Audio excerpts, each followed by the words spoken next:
Assalamualaikum warahmatullahi wabarakatuh. Perkenalkan, nama saya Ainayatul Khairiyah, NIM G141600006. Pada kesempatan ini, saya akan menyampaikan hasil penelitian saya yang berjudul Analisis Regresi Gerombol Skor LISA untuk penentuan faktor-faktor yang memengaruhi penyebaran malaria, di bawah bimbingan Ibu Dr. Insinyur Andik Juraidah MS dan Bapak Insinyur Muhammad Naskur MS. Berikut merupakan pokok bahasan yang akan saya sampaikan. Malaria merupakan penyakit menular yang disebabkan oleh Plasmodium, yaitu makhluk hidup bersel satu yang termasuk ke dalam kelompok protozoa. Malaria ditularkan melalui gigitan nyamuk Anopheles betina. Terdapat 5 jenis spesies parasit malaria, yaitu Plasmodium falciparum, Plasmodium vivax, Plasmodium oval, Plasmodium malariae, dan Plasmodium knowlesi. Dua di antaranya, yaitu Plasmodium falciparum dan Plasmodium vivax, dapat menyebabkan kasus malaria berat, yaitu kematian. Penelitian yang dilakukan oleh Sophie dan Patanduk tahun 2015 menyatakan bahwa malaria pada anak di bawah umur 5 tahun juga dapat menyebabkan malaria berat, karena kekebalan tubuh terhadap malaria belum terbentuk. Angka kesakitan malaria atau annual parasit incidence cenderung menurun setiap tahunnya. Pada tahun 2017, terdapat 266 kabupaten kota yang berstatus bebas malaria. 172 kabupaten kota dengan API kurang dari 1 per 1000 penduduk, 37 kabupaten kota dengan API antara 1 sampai 5 per 1000 penduduk, dan 39 kabupaten kota dengan API lebih dari 5 per 1000 penduduk. 5 provinsi dengan angka API tertinggi yaitu Provinsi Papua, Papua Barat, Nusa Tenggara Timur, Maluku, dan Maluku Utara. Penelitian yang dilakukan oleh Juwairiyah et al. 2014 menyebutkan terdapat 4 faktor determinan penduduk terserang malaria. Yang pertama, lingkungan. Yang dimaksud adalah tempat tinggal yang berada di pemukiman padat atau tidak padat. Yang kedua, perilaku. Contohnya adalah dengan pemakaian kelambu. Yang ketiga, kondisi geografis. Yang dimaksud adalah tempat tinggal yang berada di dataran tinggi atau dataran rendah. Dan yang terakhir adalah akses menuju pelayanan kesehatan. Penelitian oleh Miranti et al. 2015 menghasilkan pemodelan malaria di Indonesia tahun 2013 dengan regresi terbobot geografis menggunakan fungsi pembobotan kernel B-square lebih baik dibandingkan fungsi pembobotan kernel Gaussian. Kemudian penelitian Hiswanto et al. 2017 melakukan pemodelan menggunakan model kondisional autoregresif untuk menentukan faktor-faktor yang memengaruhi kasus malaria di Provinsi Papua. Dan penelitian oleh Laila 2019 menghasilkan penggerombolan berdasarkan nilai parameter regresi terbobot geografis dan melihat faktor-faktor yang memengaruhi malaria tahun 2017 untuk setiap gerombol. Berdasarkan latar belakang tersebut, saya melakukan penggerombolan dan pemodelan berdasarkan parameter spasial dengan metode regresi gerombol. Penggerombolan dilakukan karena dari perbedaan faktor-faktor penyebaran malaria di berbagai wilayah, terdapat beberapa wilayah dengan karakteristik yang sama, sehingga karakteristik tertentu untuk wilayah yang memiliki angka API tinggi maupun angka API rendah dapat diketahui. Kemudian penelitian sebelumnya menunjukkan bahwa data malaria memiliki efek autokorelasi spasial. Oleh sebab itu, penggerombolan dengan menggunakan data asli dirasa kurang relevan, sehingga perlu menggunakan data yang menggambarkan autokorelasi spasial, yaitu Skor Lokal Indicator of Spatial Autocorrelation atau LISA. Tujuan dari penelitian ini adalah menentukan gerombol berdasarkan skor LISA dan menentukan faktor-faktor yang memengaruhi penyebaran malaria untuk setiap gerombol di Indonesia tahun 2017. Data yang digunakan merupakan data hasil Passive Case Detection malaria dari puskesmas di seluruh Indonesia pada tahun 2017 yang diperoleh dari Subdirektorat Malaria Kementerian Kesehatan RI. Terdapat 514 kabupaten atau kota, namun hanya 350 kabupaten kota yang digunakan, yaitu kabupaten kota dengan API lebih dari 0. Berikut merupakan peubah-peubah yang digunakan dalam penelitian. Peubah respon adalah peubah API, kemudian peubah penjelas yang digunakan terdapat 5 peubah, yaitu Slide Positivity Rate, Annual Blood Examination Rate, Plasmodium falciparum, Plasmodium vivax, dan jumlah kasus pada anak usia 0-4 tahun. Tahapan analisis data yang saya lakukan secara umum adalah yang pertama eksplorasi data, yaitu dengan memetakan penyebaran API di Indonesia. Yang kedua, membentuk 3 jenis matris pembobot spasial.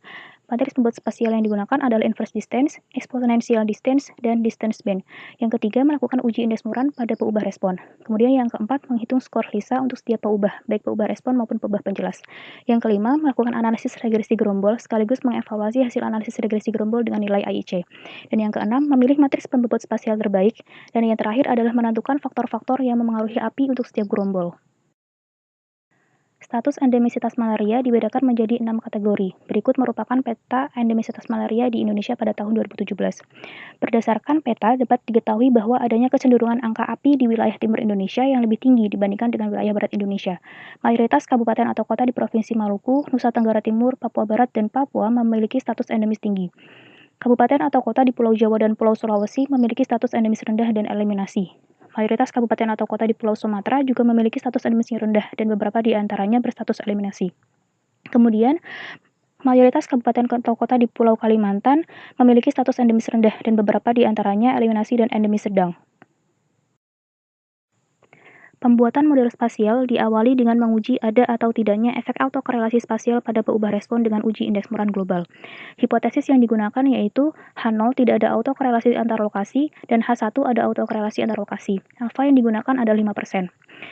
Nilai P yang dihasilkan berdasarkan ketiga jenis matriks pembobot spasial adalah sama-sama kurang dari alfa, sehingga dapat disimpulkan bahwa terdapat ketergantungan spasial secara global pada peubah respon.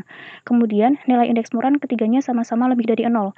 Nilai indeks Moran yang bernilai lebih dari 0 menunjukkan bahwa terdapat hubungan ketergantungan spasial positif.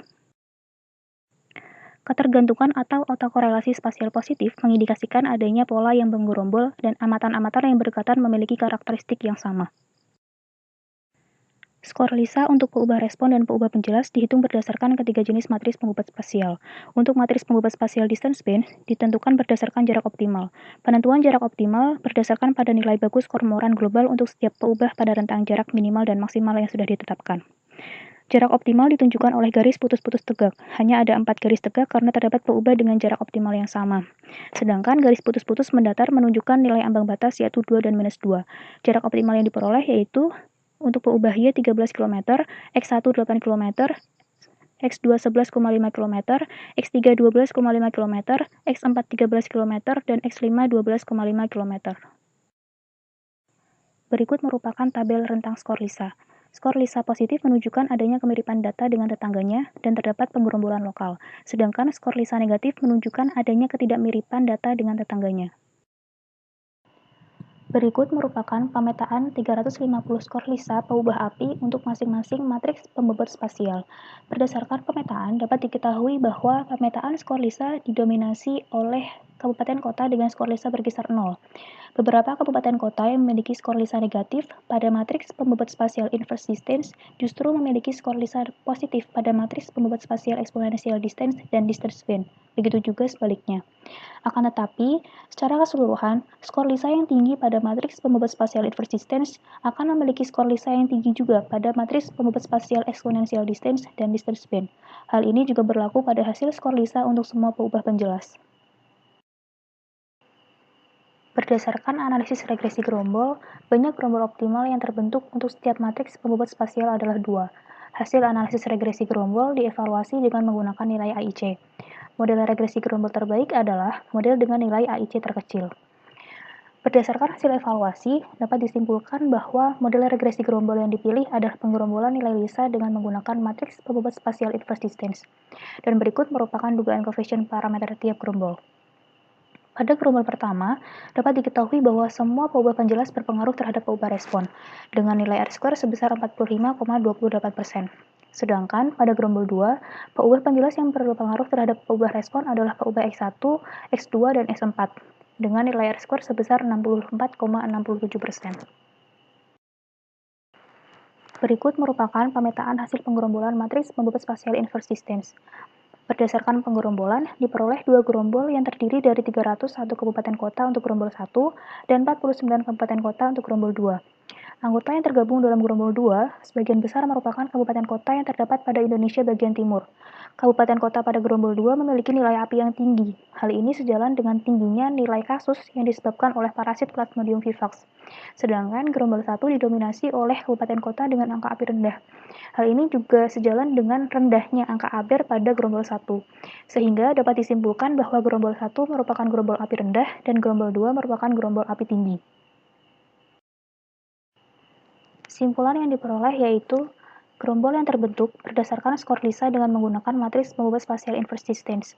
Karakteristik dari gerombol API tinggi adalah tingginya jumlah kasus positif akibat parasit Plasmodium vivax, dan gerombol API rendah memiliki karakteristik angka Aber yang sangat rendah. Berikut merupakan daftar pustaka yang saya gunakan. Terima kasih atas perhatiannya, dan mohon maaf apabila masih banyak kekurangan dan kesalahan. Wassalamualaikum warahmatullahi wabarakatuh.